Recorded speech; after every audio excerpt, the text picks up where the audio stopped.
नमस्कार दोस्तों, आज हम बात करेंगे आईआईटी लखनऊ के बारे में, जो कि एकेटीयू का टॉप मोस्ट कॉलेज है। आप जानते ही होंगे इसका फ़ी क्या है, एवरेज पैकेज, कट ऑफ और कोर्सेज ऑफर्ड, और इसमें हाईएस्ट पैकेज क्या गया था पिछले साल, और इसका एनआई डाटा के बारे में सब कुछ बात करेंगे। तो वीडियो में अंत तक ज़रूर बने रहिएगा। और अंत में अपने बारे में भी बताऊँगा मैं कि मैं किस कॉलेज में हूँ, मैं क्या कर रहा हूँ, और ये सब कहानी मैं आपको क्यों बता रहा हूँ। तो चलिए शुरुआत करते हैं। सबसे पहले हम बात करेंगे मोड ऑफ़ एडमिशन की। इसका admission Uttar Pradesh technical admission counselling के द्वारा होता है।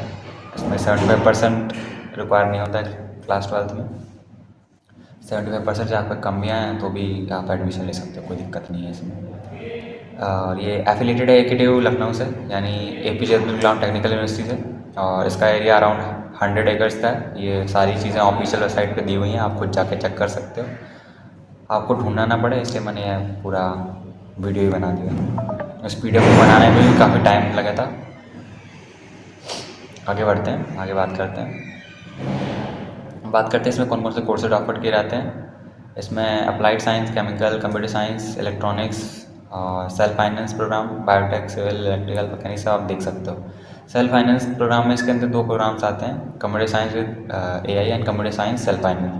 सेल्फ फाइनेंस सेम ही कोर्स होते हैं, जैसे गवर्नमेंट एडेड कोर्स होते हैं वो भी सेम ही होते हैं, बट सेल्फ फाइनेंस कोर्सेज जो होते हैं उनकी थोड़ी फ़ीस ज़्यादा होती है, अप्रॉक्स 15 से 20 हज़ार फ़ीस ज़्यादा होती है। आगे बात करते हैं इसकी फ़ी क्या थी। 2023 में इसकी फ़ी क्या थी पहले, तो इसकी फ़ी थी उस कोर्सेज़ के लिए जो कि गवर्नमेंट एडेड कोर्सेज़ है, उसकी फ़ीस थी 89,775, जो कि नॉन हॉस्टलर फ़ीस थी। और ट्यूशन फ़ीस इसकी 1 ईयर की 14,500 है। हो सकता है 2024 में बढ़ गई हो, क्योंकि ये पिछले साल का डाटा है। और इसकी टोटल फ़ीस हो जाती है इस प्रकार 1,05,000 अप्रॉक्स। और इसी तरह आप देख सकते हो सेल्फ फाइनेंस की फ़ीस है 1.2 लाख। तो फ़ीस भी ज़्यादा नहीं है, प्राइवेट के कंपैरिजन में तो बहुत ही कम ही कह सकते हो। प्राइवेट में अगर आप लेते हो उत्तर प्रदेश के प्राइवेट कॉलेजेस में तो उसकी उन सब की मिनिमम फ़ीस, खाना पीना सब लेके 2 लाख प्लस जाएगी। और गवर्नमेंट कॉलेज में ये फ़ायदा होता है कि आपकी स्कॉलरशिप आ ही जाती है। जनरल की 63,000 आती है, ओबीसी की आती है 57,500, और एससी की आती है अप्रॉक्स 80,000 के आसपास। तो और एसटी की भी 80,000 के आसपास। बट इन सम केसेस हम देखते हैं कि इसमें 1,10,000 भी आती है कई केसेस में। अब वो हर कॉलेजेस में नहीं होता है, सब कॉलेज का अलग अलग होता है। कई बार होता है कि स्कॉलरशिप आती ही नहीं है, कई बार होता है आती है तो कम आती है। वो फ़ंड के हिसाब से होता है कि फ़ंड कितना बचा है गवर्नमेंट के पास, इस बात पर डिपेंड करता है। आगे बात करते हैं, अब बात करते हैं इसकी मैथ्स फीस की। इसकी पर सेमेस्टर फीस है मैथ्स की 17,000, और जो कि 1 साल की फीस होगी 34,000। और ये डाटा ये 2019 का है, हो सकता है इस साल फीस बढ़ गई। आगे बात करते हैं सबसे मोस्ट इम्पॉर्टेंट, इसमें पैकेजेस क्या क्या है और उसमें कौन कौन सी कंपनियाँ यहाँ पे आई हुई हैं। Honda, L and T, Wipro, Aditya Birla Group, Tech Mahindra, Tata Motors, India Mart, तो ये सारी अच्छी अच्छी कंपनियाँ आ चुकी हैं यहाँ पे। तो आप बिल्कुल निश्चिंत रहिए, यहाँ पे प्लेसमेंट होता है, अच्छा खासा होता है। इसका हाईएस्ट पैकेज 49 LPA गया है। 49 LPA आप समझ रहे हो? समझ रहे हो समझ रहे हो आप समझ रहे हो ना? नहीं। नहीं समझ रहे हो? मैं समझा देता हूँ। पैसा ही पैसा होगा। इसका एवरेज पैकेज अराउंड 6 लाख है, और 60-70% इसमें बच्चे प्लेस हो जाते हैं, और बाकी सारे बच्चे इसमें 30 से 40% जो बचे होते हैं वो हायर स्टडीज़ के लिए चले जाते हैं। और ये सब देख सकते हो आप, काफ़ी सही कॉलेज है। और मैं तो कहूँगा कि आप प्राइवेट कॉलेज में ना ही जाएँ तो ज़्यादा बेहतर है। अगर आपकी रैंक बहुत नहीं कॉलेज मिल रहा है तो आप प्राइवेट प्रेफर कर सकते हो, नहीं तो आप गवर्नमेंट कॉलेज में ज़्यादा सही है। अगर आपकी रैंक पे आपको नॉर्थ ईस्ट का IIIT या NIT मिल रहा है, या बहुत बेकार सा कोई IIT मिल रहा है, उससे अच्छा तो है कि आप, या बहुत नया IIT मिल रहा है, उससे अच्छा है तो आप ये IIT लखनऊ में कोई ब्रांच लेके आप पढ़ सकते हो। CS या EC इलेक्ट्रिकल आप लेके पढ़ सकते हो। सारी ब्रांचेस अच्छी होती हैं, सब में प्लेसमेंट होता है, बट वो फर्क सबका समय होता है, सबका अपना अपना समय होता है। जैसे अभी CS का टाइम चल रहा है तो CS का प्लेसमेंट ज़रूर होगा। मान लेते हैं कि 10 साल बाद ख़त्म हो जाता है, सिविल का आ जाता है, तो सिविल में काफ़ी अच्छा प्लेसमेंट होगा। सबका अपना अपना एक एरा होता है, आपको ये समझना पड़ेगा। अभी 10 साल पहले की बात, 15 साल पहले की बात की जाए तो सब बच्चे EC ले रहे थे, उस समय EC प्लेसमेंट था। जैसे अभी CSE का प्लेसमेंट चल रहा है, उस समय EC का प्लेसमेंट था, सब बच्चे EC लेते थे। तो सबका अपना अपना समय होता है, सभी ब्रांच का अपना अपना एक समय होता है, अपना एक एरा होता है, तो उसके हिसाब से आप समझ सकते हो, आपको जिसमें इंटरेस्ट है आप उसको ले सकते हो। आगे बात करते हैं इसके एनआईओ डाटा के बारे में बात करते हैं। तो इसका ये एनआईओ डाटा इसके ऑफिशियल वेबसाइट पे आई मीन कि आईआईटी लखनऊ के ऑफिशियल वेबसाइट पे जब आप वहाँ पे सर्च करोगे, गूगल पे जाओ, सीधा आईआईटी लखनऊ सर्च करो और वहाँ पे आपको एनआईओ डाटा लिखा होगा, तो टैप करो, ये पीडीएफ मिलेगा, उसको पढ़ो समझो, ये सारी सर्च खुद करो, कोई किसी के बैकग्राउंड में मत आओ कि ये ऐसा कॉलेज है वैसा कॉलेज है, तो खुद रिसर्च करो। मैंने भी खुद ही रिसर्च की थी, मैं काफ़ी ज़्यादा रिसर्च की थी, मैंने 2-3 महीना इसी पर रिसर्च की थी, क्योंकि एकेटिव का पिछली बार काउंसलिंग लेट हुई थी, इस वजह से 2-3 महीने रिसर्च करनी पड़ गई थी। आगे बताऊँ मैं अपने बारे में, काफ़ी मैंने गलतियाँ भी की थी इस दौरान। आगे बात करते हैं ये, तो इसमें देख सकते हो आप 2017-18 में 168 बच्चे प्लेस हो गए थे, कितने में से 520 में, जो कि काफ़ी कम है, बट एवरेज पैकेज काफ़ी सही था उसका, 5,70,000 सही था एवरेज पैकेज। उसके जस्ट नेक्स्ट ईयर में एवरेज पैकेज बढ़कर हो गया 6.8 लाख, काफ़ी सही है, और 7 लाख उसके बाद हो गया, तो उसका एवरेज पैकेज काफ़ी बढ़ रहा है, बट अभी फ़िलहाल इसका 6 लाख है, 6.5 से 7 लाख के से नीचे ही है अभी, 6.5 लाख आप मान सकते हो। बाकी आप खुद रिसर्च कीजिए और एक बार वहाँ जाके आप खुद देखिए कि कॉलेज खुद कैसा है, ये नहीं कि आपने मान लिया कि वो कॉलेज सही है तो ले लो एडमिशन, एक बार ज़रूर विजिट कीजिए, मेरा तो यही मानना है। आगे बात करते हैं अब मोस्ट इंपॉर्टेंट बात करते हैं कि कट ऑफ क्या था, 2023 का कट ऑफ क्या था। अब 2023 की मैं कहानी बताता हूँ। एकेटीयू का जो काउंसलिंग है वो बहुत लेट हुई थी पिछले साल, जिसकी वजह से जो काफ़ी अच्छे रैंक होल्डर्स थे, जो जेईई में काफ़ी अच्छा फोड़ रखे थे, वो छोड़ के चले गए थे, जिसकी वजह से एकेटीयू का जो काउंसलिंग है उसमें बच्चों ने, लो रैंक वाले बच्चों ने एडमिशन लिया, काफ़ी लो रैंक वाले बच्चों ने, तो कट ऑफ काफ़ी लो गई थी सारे कॉलेजेस की, सभी, चाहे वो आईआईटी लखनऊ, चाहे वो केएनआईटी हो, चाहे बीआईटी, चाहे राजकीय इंजीनियरिंग कॉलेज, चाहे जेएसएस नोएडा, चाहे आप गलगोटिया, बहुत सारे कॉलेजेस हैं, तो उन सभी में काफ़ी लो रैंक वाले बच्चे एडमिशन लिए, इवन सीएससी वाले बच्चे भी। लेकिन इस साल ऐसा नहीं होगा, इस साल कट ऑफ बहुत हाई गया है, आपने खुद ही देखा होगा, जनरल कैटेगरी का 93 पॉइंट समथिंग कट ऑफ गया है, ओबीसी का गया है 79 परसेंटाइल कट ऑफ, तो आप खुद देख सकते हो कंपटीशन प्रतिदिन बढ़ता चला जा रहा है। तो इस साल जो आप ये कट ऑफ सामने देख रहे हो जनरल कैटेगरी का है, होम स्टेट और ऑल इंडिया का है। इसमें एक और बात बता देना चाहता हूँ मैं कि इसमें 15% क्या कहते हैं, 15% इसमें रिजर्वेशन है ऑल इंडिया कोटा के लिए, यानी 15% में बाहर के बच्चे भी इसमें एडमिशन ले सकते हो, कोई दिक्कत नहीं है। बाकी 85% रिजर्व होता है उत्तर प्रदेश के बच्चों के लिए। तो इसमें होम स्टेट में 40,000 क्या है और 40,832, लेकिन इस बार 40,000 से तो कम ही जाएगा, इतना तो आप मान के रखिए, अप्रॉक्स 36,000-37,000 के पास कट ऑफ जाएगा इस बार, क्योंकि इस बार एकेटिव एडमिशन लेट बिल्कुल नहीं कराएगा, इस बार सारा समय सही चल रहा है, एकेटिव एडमिशन जल्दी हो जाएगा, काउंसलिंग जल्दी कराएगा, इस बार कोई लेट होने की संभावना बिल्कुल नहीं है। वो पिछली बार लेट इसलिए हुआ था क्योंकि उसमें 4 नए राजकीय इंजीनियरिंग कॉलेज जुड़ गए थे, आप खुद सर्च कर लें, राजकीय इंजीनियरिंग कॉलेज मिर्ज़ापुर, राजकीय इंजीनियरिंग कॉलेज प्रतापगढ़, राजकीय इंजीनियरिंग कॉलेज गोंडा और राजकीय इंजीनियरिंग कॉलेज बस्ती, ये 4 राजकीय इंजीनियरिंग कॉलेज पिछली बार नए जुड़े थे, इस वजह से एडमिशन लेट हो गया था हम लोगों का, वरना फिर काफ़ी जल्दी एडमिशन होता है इसमें। आगे बात करते हैं, तो artificial intelligence computer science all India का गया है 41,176, जो कि ठीक ही है इस बार, लेकिन इससे भी कम कट ऑफ जाएगा, मतलब अच्छे रैंक वाले बच्चों का एडमिशन होगा इसमें, अप्रॉक्स 38,000 के आसपास हो जाना चाहिए। बाकी आप रैंक इसमें बिल्कुल देख सकते हो, ये लास्ट ईयर का कट ऑफ है। ये कट ऑफ मैंने एकेटीयू की कट ऑफ वाली वेबसाइट से लिया हुआ है, ऑफियो की ऑफिशियल है, ये मैंने कहीं से भी अपने मन से नहीं डाला हुआ है, ये आप खुद वेरीफाई कर सकते हो। और क्योंकि पहली बार तो उसकी वेबसाइट यार बहुत ज़्यादा लैग ही है भाई, बहुत लैग करती है, बहुत देर बाद रिजल्ट आता है उसका, इसलिए मैंने वहाँ से सारा डाटा लेके यहाँ पे एक ही बार में आपको दिखा दिया, जिससे आपको कुछ ज़्यादा टाइम वेस्ट ना करना पड़े, थोड़ा आइडिया मिल जाए, थोड़ा मेरा एक्सपीरियंस ही मिल जाए आपको कि मैं किस कॉलेज में हूँ, मैं क्या कर रहा हूँ, और ये सब मैं आपको क्यों बता रहा हूँ। चलिए आगे बढ़ते हैं, हम बात करते हैं ओपन कैटेगरी की, यानी जनरल कैटेगरी की, civil, electrical, mechanical, electronics, mechanical, सब केमिकल की। अगर आप सिविल इंजीनियरिंग करना चाहते हो आईआईटी लखनऊ से, तो आपकी रैंक अप्रॉक्स 4th राउंड में 1,16,000 होनी चाहिए, लगभग इसी के आसपास होनी चाहिए, 5,000 प्लस 5,000 ऊपर नीचे हो सकता है, इतना रखिए। ये मैं राउंड 4 का कट ऑफ बता रहा हूँ, एक्चुअली एकेटीयू में टोटल 6 राउंड होते हैं, जो 6th राउंड होता है उसमें कॉलेज में जाके एडमिशन करना पड़ता है, और जो 5th राउंड होता है वो इंटरनल स्टार्टिंग वाला राउंड होता है, उसमें आप पार्टिसिपेट कर सकते हो, लेकिन जो फिक्स है वो राउंड 4 तो होना ही है। अब आगे बात करते हैं, बाकी इसके पीछे जो था ओपन जनरल कैटेगरी का, इसमें आप सारे अपने लास्ट रैंक देख सकते हो कि आपको जो भी रिस्पेक्टिव ब्रांच आपको चाहिए उसका लास्ट रैंक आप जरूर देख सकते हो।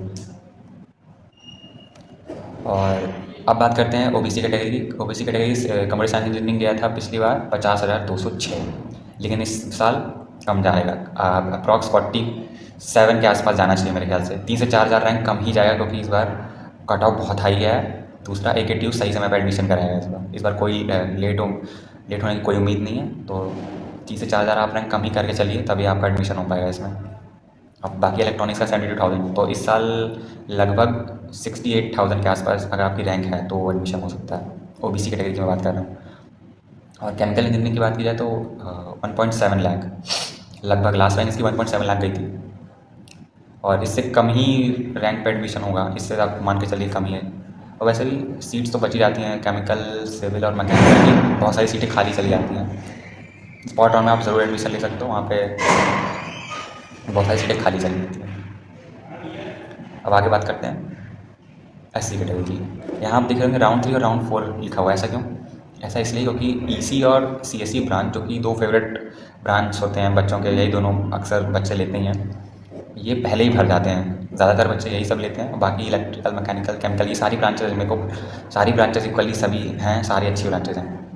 ब्रांच में कोई भेदभाव बिल्कुल मत कीजिए, सभी ब्रांच का अपना अपना एक इम्पॉर्टेंस है। और इलेक्ट्रॉनिक्स एंड कंप्यूटर साइंस पहले ही भर जाती हैं, बात ये है। तो SC वाले बच्चों को बहुत सतर्क रहने की ज़रूरत है, उनको काउंसलिंग और अच्छे से आने की ज़रूरत है, क्योंकि अगर वो गलती से भी CSE नहीं डालते हैं या फिर इलेक्ट्रॉनिक्स नहीं डालते हैं या उनकी जो मनपसंद ब्रांच है वो नहीं डालते हैं, तो कॉलेज भी उन्हें ढंग का नहीं मिलेगा, ना तो उन्हें ब्रांच ढंग की मिलेगी। तो SC वाले बच्चों के लिए लास्ट रैंक पिछले साल गई थी 2,13,745। इस साल भी इसी के आसपास जाएगी। आप इसमें 2 से 3,000 ऊपर नीचे लेके चल सकते हो। आगे बात करते हैं इलेक्ट्रिकल इंजीनियरिंग। 2 लाख गई थी, 2,32,706। आप मैं फिर वही कर रहा हूँ, 3 से 4,000, लगभग 2 से 3 से 4,000 तो ऊपर नीचे आप लेके चल सकते हो, क्योंकि डिपेंड करता है यार कितने बच्चे एडमिशन ले रहे हैं और कितने बच्चे कौन सी चॉइस पे लिख कर रहे हैं, कितने बच्चे CSE डाल रहे हैं, कितने बच्चे मैकेनिकल डाल रहे हैं, ये सब पे डिपेंड करता है। तो आगे बात करते हैं। तो आप बात समझ ही रहे हो मेरी। और अब बात करते हैं ST कैटेगरी की। तो यहाँ पे देख रहे हो आपकी सिविल इंजीनियरिंग ST कैटेगरी में गया था होम स्टेट का।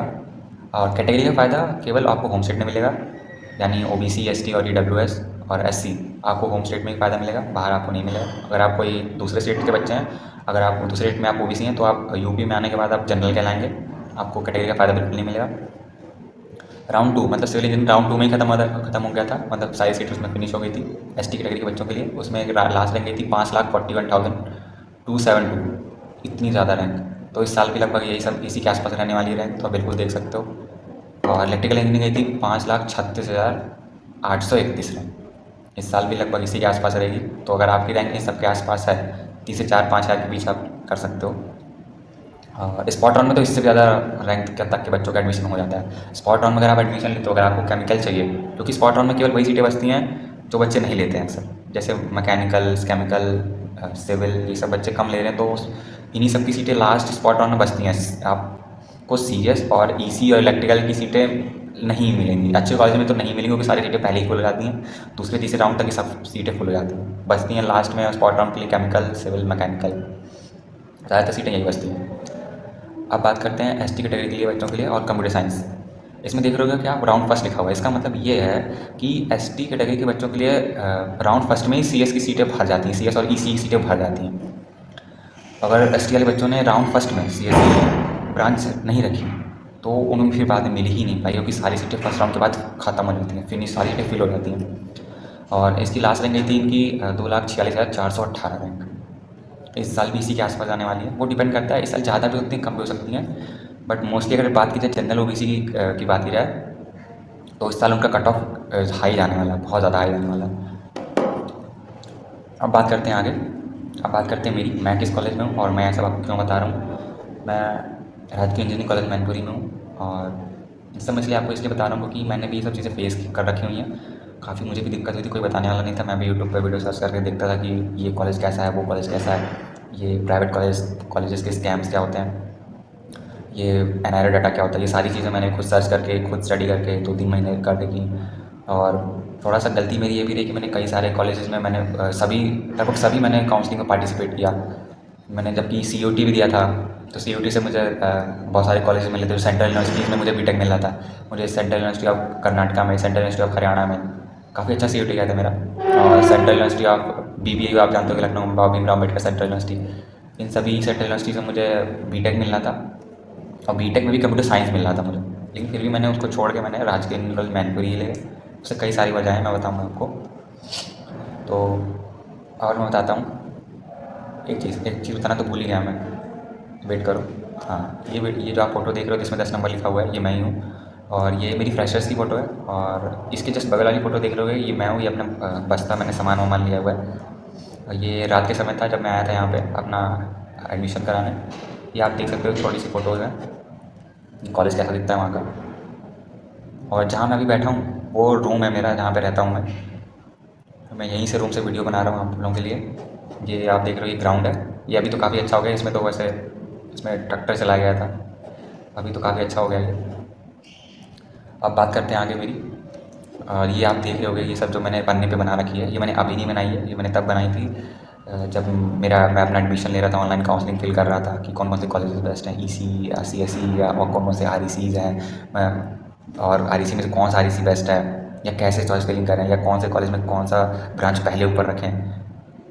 इस तरीके के बारे में सर्च कर रहा था। काफ़ी सारी चीज़ें मैंने लिखी इसमें, क्या क्या करना है मुझे, तो आप इसमें देख सकते हो। ये मैंने तब लिखी थी, आज से लगभग मैंने इसको 1 साल पहले लिखी थी, आज से, जब मैं अपना काउंसलिंग करा रहा था तब मैंने लिखी थी ये। तो आप देख सकते हो।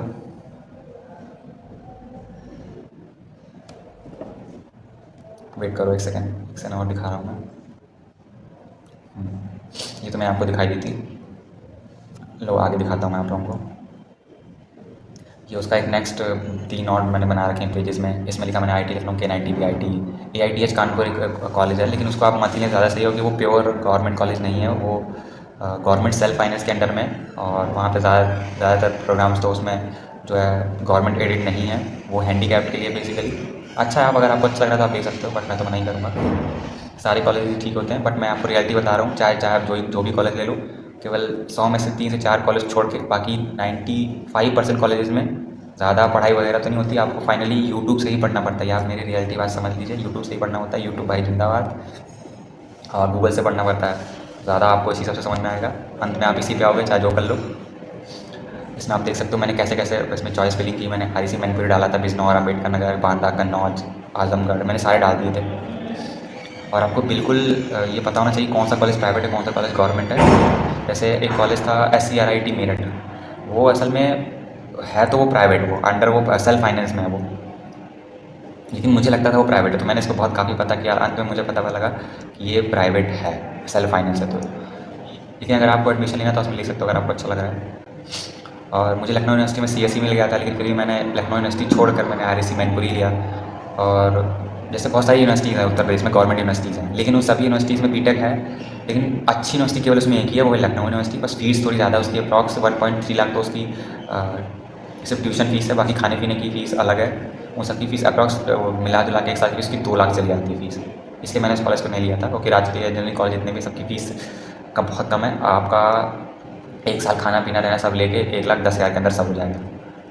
जैसे बहुत सारी यूनिवर्सिटीज़ है, MJPR यूनिवर्सिटी है, बुंदेलखंड यूनिवर्सिटी है, इन सभी यूनिवर्सिटी में एडमिशन ना ही लें तो बिल्कुल सही है, बिल्कुल आपके लिए सही होगा। अगर आपको बहुत एडमिशन लेना है तो लखनऊ यूनिवर्सिटी में देखते हो, उसके अलावा कोई यूनिवर्सिटी मत जाइए, सब ऐसे ही हैं, कहीं कोई पढ़ाई वगैरह नहीं होती है। आगे मैं आपको दिखा रहा हूँ, ये और 3 डॉक्यूमेंट्स बना रखे हैं इसमें, ऑल ओरिजिनल ओनली। इसमें जो मैंने बीच में लिख रखा है, ये क्या क्या लेके जाना होता है एडमिशन के दौरान। Income certificate, domicile, character certificate, caste certificate, Aadhaar, migration certificate, अगर आपके पास कास्ट सर्टिफिकेट है तो ले सकते हो, काउंसलिंग लेटर, 6 फ़ोटो, TC, ये सब चीज़ें। ये जो CCS मेरठ लिखा है, ये यूनिवर्सिटी है, उसी का एक पार्ट है SCRIT Meerut, such autonomous institute of engineering and technology, जो कि मैं ले रहा था। अच्छा वो मैंने नहीं डाला है कॉलेज, बहुत सही लिया था मैंने, बच गया मैं। अभी मैं जिस कॉलेज में हूँ वो काफ़ी सही कॉलेज है। और अभी मैं आपको लास्ट में बताऊँगा अपने कॉलेज की स्थिति के बारे में। ये आप देख सकते हो मैंने क्या क्या लिखा था, मैं कैसे वहाँ कैसे फिल करता था चॉइस वाली, क्या क्या सोच के करता था। और मैंने ये भी लिखा था, कई बार मुझे ऐसा लगता था कि you join BTech not because you are interested, पहला, और you get more options after that, ये, और उसके बाद में you just have to copy what others are doing. ये सब मैंने लिख रखा था, पता नहीं अपनी भावनाओं में बह गया था, थोड़ा समझ सकते हो आप लोग। आगे बात करते हैं। और लास्ट मैंने ये लिखा था, ये तब लिखा था जब बहुत काफ़ी बोर हो गया था। उस टाइम मुझे समझ नहीं आ रहा था किस कॉलेज में जाएँ, क्या करें, मतलब मैंने लगभग सभी काउंसलिंग मैंने फिल कर दी थी। मैंने HTS की काउंसलिंग फिल कर दी थी मैंने, और जो हरियाणा में काउंसलिंग होती है उसकी फिर याद नहीं आ रहा उसका नाम मुझे, HNB गढ़वाल यूनिवर्सिटी होती है, मैंने उसमें फिल कर दी थी। बहुत सारी यूनिवर्सिटी फिल कर दी थी, अंत में मैं इसमें आया। वो सब गलतियाँ थी मेरी, तो आप पढ़ सकते हो उसको पूरा कि मैं क्या कहना चाह रहा हूँ। मतलब ये मैंने उसी दिन लिखा था जब मैं अपना एडमिशन के बारे में सोच रहा था, काउंसलिंग के बारे में सोच रहा था, बहुत टेंशन में था, कोई बताने वाला नहीं था। इसके आगे कोई स्लाइड नहीं, स्लाइड यहीं तक थी। और आपको अगर कोई प्रॉब्लम वगैरह हो तो आप मुझसे बात कर सकते हो, और मैं अपना नंबर नीचे दे दे रहा हूँ, आपको बिल्कुल बेझिझक मुझसे बात कीजिए। मैं आपको राजकीय इंजीनियरिंग कॉलेज के बारे में ज़रूर बताऊँगा। और बात करें मेरे कॉलेज की, तो मेरे कॉलेज का एवरेज पैकेज अप्रॉक्स 3.5 से 4 लाख के बीच में अप्रॉक्स इतना है, और हाईएस्ट पैकेज इसका 10 लाख का है। सबसे अच्छा भी इसका इलेक्ट्रिकल चल रहा है, और CS यहाँ पे ब्रांच है, और मैं CS ब्रांच का ही हूँ वैसे। लेकिन अभी CS ब्रांच इसकी अभी नहीं है असल में। अभी इस साल 2024 में 4th ईयर में जाएगा हमारा CSE ब्रांच, और अगले साल हमें इसका प्लेसमेंट देखने को मिलेगा। तो बेशक प्लेसमेंट ज़रूर यहाँ बढ़ेगा। बाकी कॉलेज की बात की जाए, सारे राजकीय इंजीनियरिंग कॉलेज में दिखने में जो सबसे अच्छा है वो हमारा ही कॉलेज है, राजकीय इंजीनियरिंग कॉलेज मैनपुरी। बाकी जो दिखने में जो थोड़ा सा ख़राब है, या फिर ख़राब तो नहीं सकते, मतलब थोड़ा सा उतना इंफ्रास्ट्रक्चर उतना अच्छा नहीं है, वो है राजकीय engineering college Ambedkar Nagar. But placement उसका वहाँ का बहुत अच्छा है। बाकी आप देख सकते हो, आप कोई और डाउट हो तो मुझसे पूछ सकते हो, कमेंट सेक्शन में डाल सकते हो। Thank you.